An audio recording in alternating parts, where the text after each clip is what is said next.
Hello and welcome to the Rangers Rabble. There. Oh, it doesn't matter. I think there must have been a technical fault there. Today I'm joined by Bryan, Scott and Mark. How's it going, guys? All good. Early morning, Wally, for me. Half a day, so up early, guys. Workman at the door, so we're up early. I don't look as bad as Bryan right enough. He's just up, but... Big man's just rolled out his bed there. Right, we'll get straight into it. Obviously, I'm sure most people have probably seen the news this morning that's been put out by a journalist called Sasha Tavolieri. He was the one that broke the news last week with Nicolas Raskin saying that the player was in talks with Rangers over a pre-contract, with it becoming a full deal in the January transfer window. So he's announced that the player has agreed to a 4.5-year contract and that the medical tests have been completed over the last few days. Since then, both clubs have been in discussions over a deal to get it done now, because it would appear as though the player's time at Standard Liège is over due to a fallout with the manager. So it looks as though the deal could be anything from €1 million to €2.5 million. I'll come to you on this first, Bryan. Is this exciting that we're trying to get this kind of deal done now rather than waiting until the summer? Yeah, this guy's 21. It's, as we spoke about it yesterday with Cantwell, it's the right age range, 21.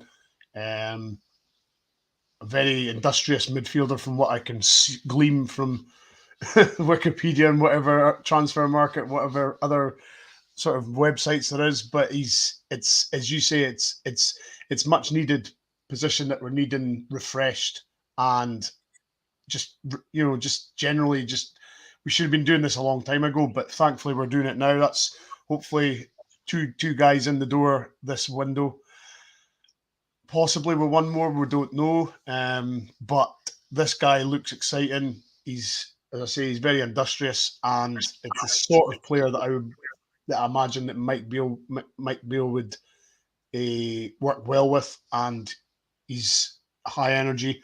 So yeah, very excited. And again, as Will said in the comment, until the scarf's above the head, we won't say anything, won't get too excited, but it's looking good. Yeah, look, it's an interesting one, isn't it? He was somebody we were linked with probably over the last 6 to 12 months. He's somebody that seems to have been there or thereabouts, that the club have obviously kept an eye on him. He was one that I think we were linked with actually paying quite a good chunk of money for in the summer. Whether there was obviously any truth to that, we don't know, but they seem to have kind of followed up, knowing that his contract was, going to run out in the summer. Come to you on this, Kerr, because it obviously kind of stands out that obviously this guy's been in the radar a while. Yeah. So you're talking about a guy, he's 21, he's almost 22, I think in about a month's time. He's played like 100 games in the Belgian league. It doesn't look as though, well, if you go by what it says online, he's not the biggest of earners. He's basically still on the contract that he signed when he was a young lad, whereas now he's got the opportunity to cash in himself. Is this the kind of deal that Rangers sort of look towards in the future? Because there's a small amount of money to pay now, but the upside of it is in 2 years' time, it can be worth a lot more. I think that's the type of players we have to go for, because obviously they're going to come to Scotland. A lot of them will use it as a stepping stone down England or other European leagues if they can obviously do well. And if we're in Europe, they do well in games like that and get back into the international setup. So it's worth it because he's not on a big wage at the moment. He's coming for not a lot of money, but if he proves himself over the next 18 to 24 months, then we've seen with other players in the past, recently Joe Aribo and Bassey, we can sell them on to make some money and reinvest again. So that's the way we have to look at it. We look at it, Cantwell's the same. I've seen somebody in the chat saying, do these guys have problems with managers? That's why he's been out of favour. Listen, every dressing room I'm doing a Clinton, no matter what level you play at, has got egos in it. And sometimes egos clash, sometimes managers have favourites. It's just a world of football. But both of them, Cantwell especially, is coming to Rangers to reinvent himself. And Raskin's coming because he wants to play games of football, but he doesn't want to disappear. So both of them are coming to prove a point to people what they've had issues with in the past. So I can only see it being a good thing. Right, Mark, I'll come to you. I've obviously just been doing the kind of usual work that all the rest of you guys have probably done. So it was interesting that some of the chat prior to the World Cup is that people felt he should have been part of that Belgian World Cup squad. That obviously says a lot about the kid when you look at the strength of that Belgian team that went to the World Cup. I know it didn't work out particularly well for them, but you look at the quality of player they had in that squad. Does that maybe give us a wee insight into the talent that this kid has? Yeah, I think so. He's very, very well thought of in Belgium. And look, we've chased him or been linked with him for probably the best part of a year as well. So there's obviously something that this boy's got that people are liking. So as I said, for if you look at that, I mean, he's what 100 game 21. He's 100 run about the 100 games mark for Standard Liège as well. So he's no a project player of any sort. So I kind of touched on it last night. We're bringing players in that have got like games under their belt, although they're young. They've been playing first team football, and obviously with a view to going straight into our first team. So for me, as I said, this boy's well thought of. Talk of it should have been in the Belgian squad's a massive compliment for this young lad. So especially with the kind of talent they've got. So as I said, there's definitely he's definitely got a bit about him. As I said, there's no doubt about that. So just hopefully it comes to us and kind of kicks on from there. I'll touch on a comment that CGM brings up, and it's a fair one because obviously this chat's been around now for a little while that maybe Glenn Kamara is maybe the one kind of asset that could go this month if the club could cash in. That it might allow us to do a little bit more business than what the kind of manager has spoke about so far. I'll come to you first on it, Brian. Is that fair to say that if we do bring in Raskin, and when you look at the type of player he is, that might be the end for somebody like Glenn Kamara, if the club obviously feel that way? It's certainly in the realms of possibilities. Kamara, we obviously all know that Kamara's not been himself, obviously, since that incident that happened at Ibrox. So he's not been the same player since. The only thing I would say against maybe Kamara going is his age. He's still a good age. He's still under contract till 25, I think. So he's not the sort of type of player that the manager would necessarily want to lose, perhaps. But at the same time, if the player doesn't want to be here and he wants to move, then it's best for all parties if they move on. And as you say, it'll give us some funds to possibly go even further. But it all depends on what the player wants. Kamara wants to stay, fine. If he doesn't, then fine again. Goes for a blessing. He's done well with us, and you'd wish him well. But you can see both sides of the coin. There's a possibility he could stay, and there's a definite possibility he could go. But all depends how the manager feels and how the player feels. I'll come to you on this one, Kerr, and I don't know what it is, but CGM must have had his porridge this morning because he's making a hell of a lot of good points here in the comments. He's saying both signings, obviously Cantwell and obviously Raskin, if it is announced soon, brings the age of the team down. You add in Yilmaz, obviously, if you look at Adam Devine, Alex Lowry, Leon King, is this something that we need to do, that we need to bring the average age down of the team, because it also allows us to build up a core of players that become sellable assets in the future? And it's a good point he makes, and it's, yourself, some of these players have been at Rangers 4 or 5, even 6 years. Some of the players have been here a long time, and the whole overall squad needs refresh. So bringing the age limit down is really good, because then you can have them for a few years. You say sell them on if they produce the goods for us, or if they stay longer, that's great because they've still got age on their side. So you have to bring your squad down. You don't want a lot of aging players, and I think we're doing it slowly, but hopefully when we're asking through the door, it's now one, and then we can look at other areas of the squad to look at. But that's what you need to do. We need to bring the age down, and we need to bring the quality, put the quality up, sorry. Yeah, it's interesting. A lot of the comments seem to be that maybe it is this time for Glenn to move on at this stage. And I think we touched on it yesterday as well, where, you're talking about players that you sell them at a point where they've got a contract rather than the last 6 months where there's literally not much you can do about it. With Glenn, you're sitting with a couple of years on his contract, so is this the right time to move him on? I guess we'll find that out in the remaining 7-8 days of this window, because I get the feeling it might heat up a little bit. The fact the manager's openly admitted there was there was offers on the table for certain players, and Glenn would certainly fit that criteria. And the fact he's a good age for other clubs to take him, really. Right, see what's happening in the chats. Yeah, and I think this is what I'm going to come to you, Mark, on. This was going to be my next point.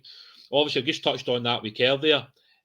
I know we obviously shouldn't talk about having sellable assets before we've actually signed them, but like the reality is, like, this is Scottish football. This is where we are. So bringing in a player, getting a couple of years out of him, helping him develop, improve, and then maybe he gets that move to one of the top 3 or 4 leagues in Europe. Is that basically what we are now? I think so. I think that we need to try and be sustainable, and I think that's the only way you're going to do it. I know that a couple of people in chats have said that why are we bringing in players that have had fallouts and stuff like that.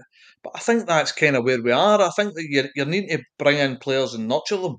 I think that if the likes of Cantwell had 3 years in his contract and Raskin had 3 years in his contract, you're looking at maybe 5-6 million upwards. So I think that we're having to be cute in the transfer market and bring in players that are probably going to have a larger sell-on clause, or no sell-on clause, but a larger sell-on price than what we bring them in for. So for me, that's good business.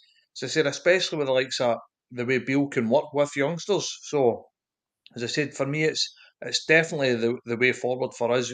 As I said, we've kind of shot ourselves in the foot with Morelos and Kent, and I think that even towards the end of last season with Goldson as well. I mean, we managed to pull that one out the hat, but as I said, you can't bring in players and no have any sort of a sell-on clause or for them. So, as I said, for me, that's definitely the way forward. That's the only way we're going to be sustainable moving forward. So, it's for me clever business. Yeah. I'll come to you on the next point, Brian, and it's one that it's not the same point, but it's similar. When you look at like the age of the squad at the moment, there is obviously quite a few guys in that squad that are either closing in 30 or they're above 30. And obviously that means that like the saleable assets on that is a lot less than bringing in somebody that's 21, 22, 23, 24. So what if the manager sees somebody that he really likes? He's 28, he's 29. The resale value is probably limited on him, but he feels he's the right fit for the team. Is that something that you back the manager fully? Or do you think now is the time to just start bringing in younger players that we can build and develop and make the team stronger over a longer period of time? If the manager fancies somebody who's 28, 29, there's no harm in going for them and having them for 2, 3, 4 years, depending how old they are. I mean, you're certainly not finished at 28, so you've just hit your prime pretty much. So no, I mean, at the end of the day, we need experience as well. It's not a case of just getting youngsters and flinging all of them under 24. You need a hint of experience in the team just to help guide the youngsters when times get difficult. So it is a case of, I would say, a nice mix, a nice blend. Have some youngsters that are driving on and high energy, and then you've got the more experienced players to guide them on and help them through their journey. I mean, there was us signing David Weir, 36, and we all thought, what the hell are we playing at here? And he lasted till 39. So, it's, albeit it's a centre-half position, but it's certainly, if the manager fancies somebody, I would be more than happy to trust him to go and get them and get them in the building, because if he likes them, it's good enough for me. I'll come to you on a point that CGM makes as well, and it's a valid one, and I think it's something that has maybe been a criticism, not even just in the last few years, probably in the last 20 plus years at Rangers. We seem to faff about in transfer windows. As much as it displeases me to do it better, players quickly and they sell the assets to cover the costs. Is that a fair criticism that if you know that you need a particular type of player going into the January window, that you get the deal done in December, and the deal's done so that when it comes to the 2nd of January or the 1st of January, whenever the window opens up, the player's there, he's available to play. Is that a fair criticism, Kerr?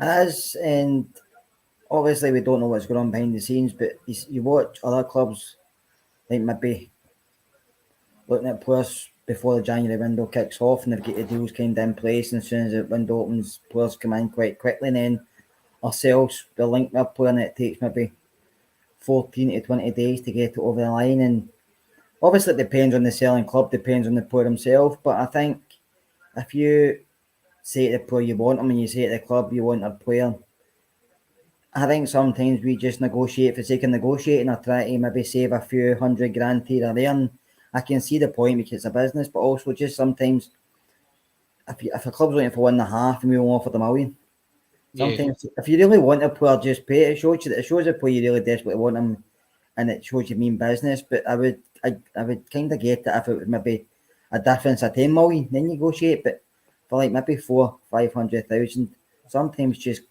pay it and get the boy in. So I kind of agree with you, Jimmy. I think sometimes you do hesitate, and because coming in the end of January is fine, but that's maybe 3-4 weeks down the line when they could have been in sooner.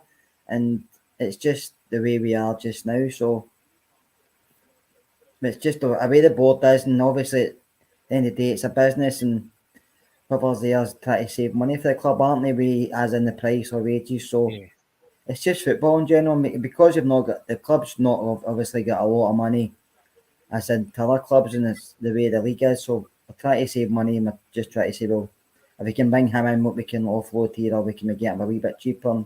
But every selling club is going to ask for more what the player's worth anyway.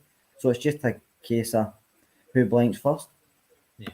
I'll touch on this point because somebody's also brought it up in the chat. Does anyone know anything about the lad from Africa? I only seen the article online, to be honest, to say that I think he's like 16 or 17 and he's coming over on trial. I'll be honest with people, Rangers have quite a lot of guys in trial at the academy. It's a kind of steady stream of people, to be honest. And that's why at times maybe we don't do updates at certain games, because there is trialists playing. The club ask us not to obviously do the updates on those games, which is absolutely fair enough. So yeah, it's an ongoing thing. Some names end up in the paper, some names obviously don't. It's hard to know exactly when the player will be here, and obviously if he'll play games, will he just come over and train? I would imagine the Brexit rules will probably impact him as well, because he might have to wait until he's 18 to sign. Obviously, people will be aware of the lad we had in the summer, Thompson Ashaka.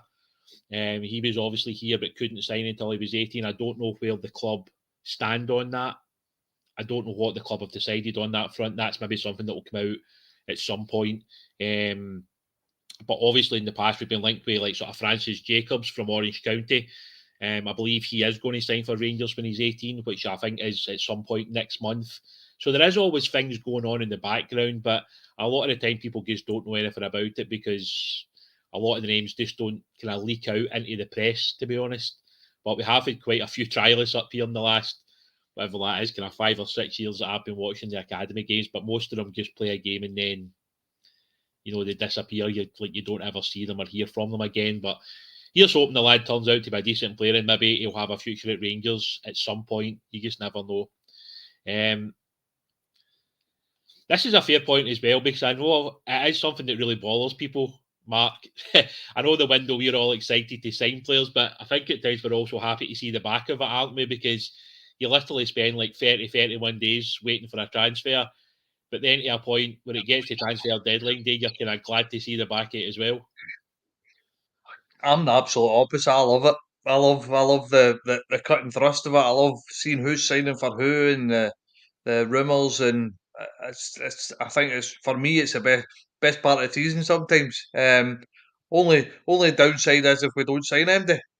But no, I enjoy it. I enjoy the even like Sky transfer talks and stuff like that. And so usually January and in the summer, I've constantly got Sky Sports News on, seeing who's going where and who's doing what. So maybe I'm just a gossip. I like that's the only thing I can think of. But no, I enjoy it, but I understand what people are coming from. Let's just get it done and dusted and move on with the football, which is a fair comment. But as I said, I enjoy it. Another quick one to CGM. He's saying, change your subject. How hard is it for me as a non-Mygels person would it be to get a ticket for the Partick Thistle Cup game? I don't think it'll be that difficult, mate, to be honest. I don't think it'll be a sellout, so I would imagine there's probably a possibility that somebody that is a My Gears member might be able to sort you out with a ticket somewhere.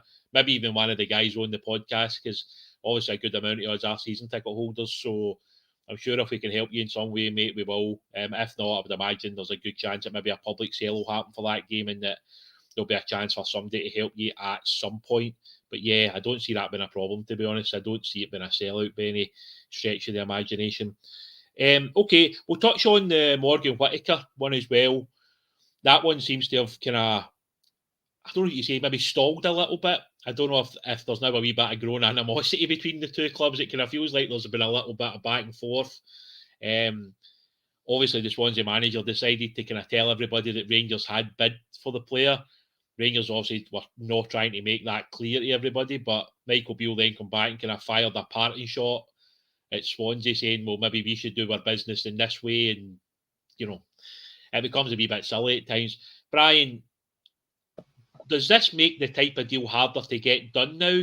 Or is this just a wee bit of like brinkmanship with the two clubs to see who's going to, you know, who's going to cave in first, basically? You know, are Swansea going to cave into Rangers' offer that maybe they don't think is high enough? Or are Rangers going to have to sit there and maybe wait until the last hours of the window and then they have to pay the higher amount just to get the player in? Yeah, I think I said this on one of the morning Rabbles not long ago, that it's going to be a game of poker now, and it's a case of who's going to blink first.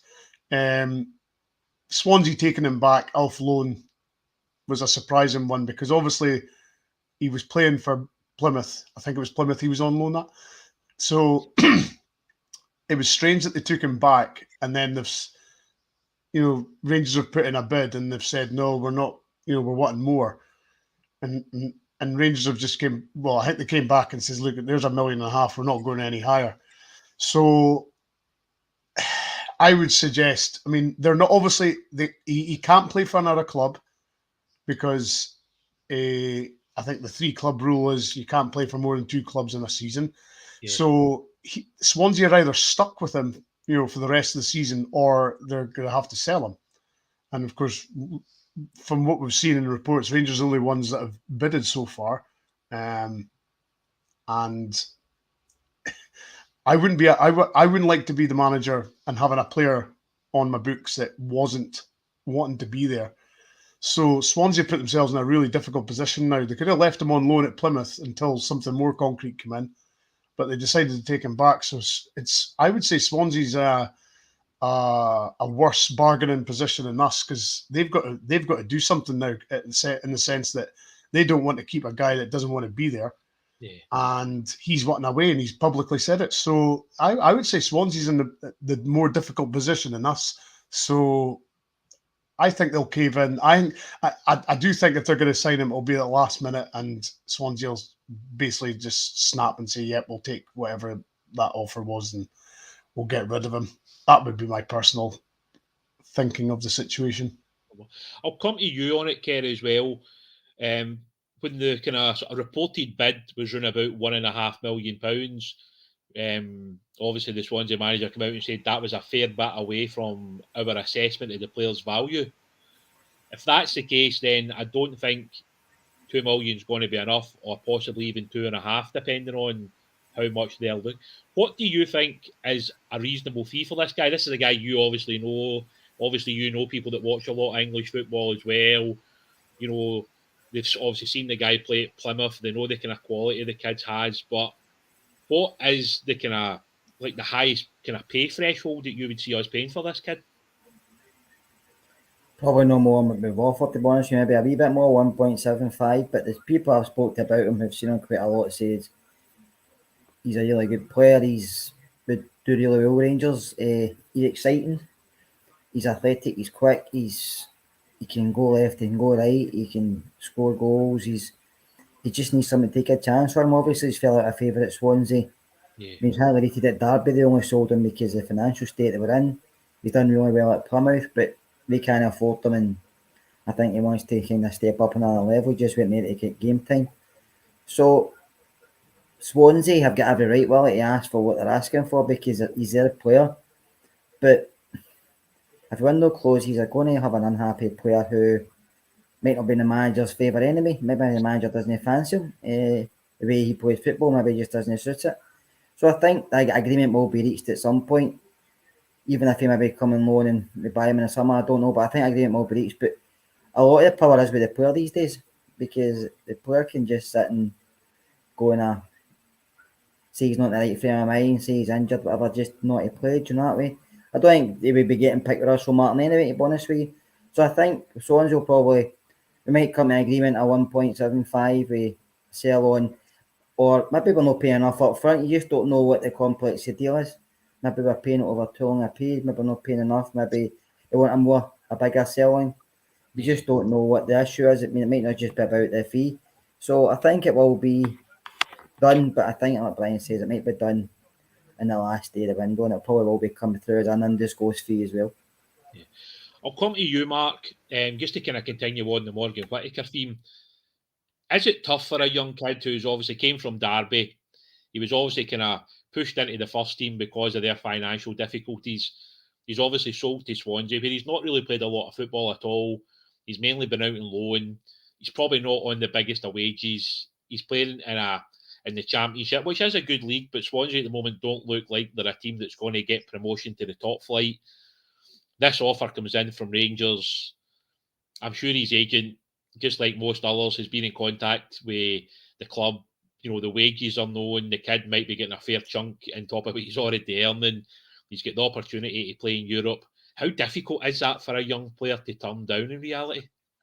I think when you look at it, Rangers are a massive club, and no disrespect to Swansea, but if you're coming up to Rangers, you're coming up to a huge club. You're coming up to a club that plays in front of 50,000 every second week.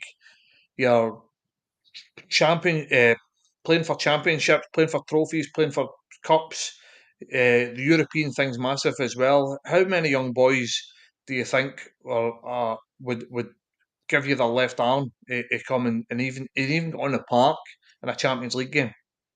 So for me, that's massive. Take the money out. I mean, obviously, he's probably going to double, triple his wages anyway, and I don't think that's going to be massive for us to fork out wage wise. But as I said, that's a young player's dream. A young player's dream is to better themselves, play in front of big crowds, play for trophies every season, and European football's massive. So you can't blame the boy for saying, "Hold on a minute, I'm wanting this move." As I said, so it's something that these young boys dream about. As I said, probably when we were 10, 12, we dreamt about that as well. So as I said, you can't blame the boy for saying, "Do you know what, my head's not right." He obviously knows that the interest's there. So as I said, you can't really blame the boy. It's a massive move for him. I mean, I'm just looking there. I believe he's on his wages, according to the Salary Sport website, is 2,900 a week, and his contract's till 2025. So, you know, it's not massive numbers we're speaking as in, wages. So, I just personally think Swansea are going to snap eventually and just move him on because they have to. Yeah. I mean, that's the interesting one, isn't it? When you look at a young player, he's obviously in the main been out on loan in his career. He's never really been part of the Swansea squad overall. No. Why did they recall him? Why did they bring him back? Did they see that he was going to come back and play? Or did they bring him back knowing that there was teams who were interested in buying him? I'm sure Swansea won't admit to the latter, but that seems to be part of the deal here, because I know the kind of early articles that I read on Morgan Whittaker was that there was another couple of Championship clubs that were showing interest in him. So if that's the case, sort of purely, Brian, did they recall this lad to sell him and they hope it became a bit of a bidding war and they got more money than what maybe they were expecting? I think you've hit the nail on the head there. I think they seen there was 2 or 3 clubs interested. Excuse me. And they brought him back because obviously they didn't. If he was playing for Plymouth and he got an injury, then that would have scuppered it. So I think they brought him back in the sort of motion that if there's 2 or 3 clubs interested, they were sort of rubbing their hands together, thinking, right, we'll get a wee bidding war here, and we'll try and get as much as we can. But obviously, the interest from the other 2 clubs in the Championship that were believed to have been interested haven't followed up on their interest. So it's kind of left Swansea in the sort of going up the river without a paddle as such, and it's only Rangers that are involved, and Rangers can just sit there and say, well, we'll leave that bid on the table for as long as you want. It's up to you guys. We want the guy, he wants to move, but it's, as Kerr said, it's totally within the right to Swansea accept or not accept a bid. So, but no, I personally think they brought him back purely to sell him, as you say, to start a bidding more, and it hasn't transpired the way they hoped. Yeah, I think there's some people in the chat saying there's some issues with the Wi-Fi or potentially the internet when they're trying to watch us. It's kind of cutting in and out. We don't seem to have any issues at this end, but if anybody is having any problems, do apologise. Obviously, it might just be that there's an issue somewhere. But I'm not actually seeing anything online. Nothing seems to be buffering or jamming at our end, but I'll obviously pass that on. And we'll just obviously see if it's an issue with maybe some broadband providers or whatever. Just want to finish up, and it was one of the points, I think the points kind of moved on a little bit there, Mark, but when you look at somebody like Todd Cantwell, do you think he's maybe spoke to some of the Rangers supporting lads that have been at Norwich or have left Norwich, guys like Gilmer, guys like McLean? Do you think that type of thing helps a player move to Rangers if they have a background and they cannot understand what Rangers are all about? 100%. I think that's massive. I'm 100% sure both of them have been right in his ear. As soon as they knew that there was interest from Rangers, I think both of them. And I think probably as soon as he knew that there was interest from Rangers, he's went and spoke to them. To gauge what do you think. And they've obviously told him. Massive club. I mean, let's face it, you seen his tweet last night? Battle fever on, so he never plucked that one for this guy, did he? So obviously, there's been long conversations regarding Rangers with the both of them, I would think. And do you know what? That to me, it kind of warms the heart, doesn't it? That ex-players are players that have been connected with a club before are still raving about our club. So as I said, absolutely brilliant. But yeah, 100%. I mean, everybody talks, don't they? That's the first thing. If somebody said to you, there's an opportunity for you to move here, and you know somebody that works in that same work, first thing you do is phone them and say, what's the story? So yeah, these things happen. That's just part and parcel. But yeah, it's good to see that others are hopefully talking good and talking up our club. Smashing.